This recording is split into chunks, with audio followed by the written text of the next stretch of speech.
August ମାସର ଭତ୍ତା କେବେ ଆସିବ? ଜିଲ୍ଲା ଭିତ୍ତିକ ସମ୍ଭାବ୍ୟ ଅପଡେଟ୍ ଓଡ଼ିଶା ପେନ୍ସନ୍ସ ଅପଡେଟ୍ 2026। ନମସ୍କାର ବନ୍ଧୁମାନେ, ଆପଣମାନଙ୍କୁ ଆମ ୟୁଟ୍ୟୁବ୍ ଚ୍ୟାନେଲକୁ ସ୍ୱାଗତ।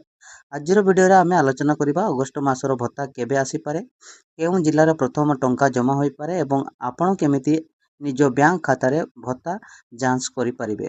ଧ୍ୟାନ ଦିଅନ୍ତୁ, ଏହି ଭିଡ଼ିଓ ସୂଚନାମୂଳକ, ଅର୍ଥ ପ୍ରଦାନର ଶେଷ ତାରିଖ ଓ ସମୟ ସରକାରଙ୍କ ଅଧିକୃତ ନିଷ୍ପତ୍ତି ଉପରେ ନିର୍ଭର କରେ। ଅଗଷ୍ଟ ମାସର ଭତ୍ତା କେବେ ଆସିପାରେ?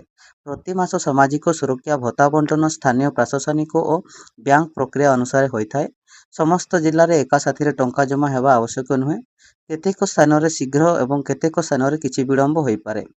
କେଉଁମାନେ ଏହି ଭତ୍ତା ପାଆନ୍ତି? ବୃଦ୍ଧ ଭତ୍ତା, ବିଧବା ଭତ୍ତା ଆଉ ଦିବ୍ୟାଙ୍ଗ ଭତ୍ତା। ଯଦି ଆପଣ ଯୋଗ୍ୟ ହିତାଧିକାରୀ, ତେବେ ଅଧିକୃତ ପ୍ରକ୍ରିୟା ଅନୁଯାୟୀ ଟଙ୍କା ଜମା ହୋଇପାରେ।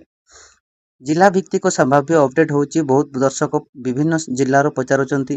କଟକ, ଭୁବନେଶ୍ୱର, ପୁରୀ, ଗଞ୍ଜାମ, ବାଲେଶ୍ୱର, ମୟୂରଭଞ୍ଜ, କେନ୍ଦ୍ରାପଡ଼ା, ଯାଜପୁର, ଭଦ୍ରକ, କୋରାପୁଟ, କଳାହାଣ୍ଡି, ନବରଙ୍ଗପୁର।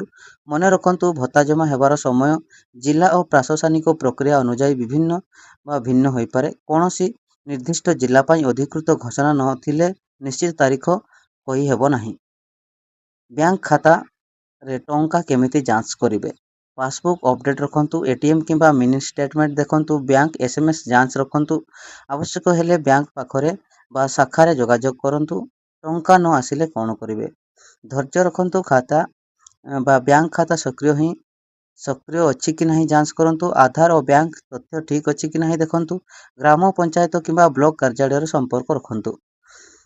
ଫେସବୁକ୍, ହ୍ୱାଟ୍ସଆପ୍ କିମ୍ବା ୟୁଟ୍ୟୁବରେ ଆସୁଥିବା ପ୍ରତ୍ୟେକ ଖବର ସତ୍ୟ ନୁହେଁ। ଆଜି ସମସ୍ତଙ୍କ ଟଙ୍କା ଆସିଗଲା କିମ୍ବା ସବୁ ଜିଲ୍ଲାରେ ପେମେଣ୍ଟ ହୋଇଗଲା ଭଳି ଦାବିକୁ ଅଧିକୃତ ସୂଚନା ବିନା ବିଶ୍ୱାସ କରନ୍ତୁ ନାହିଁ।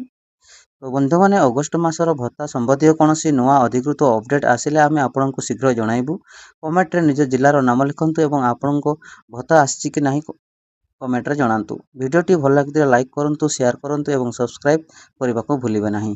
ଧନ୍ୟବାଦ। ଜୟ ଜଗନ୍ନାଥ।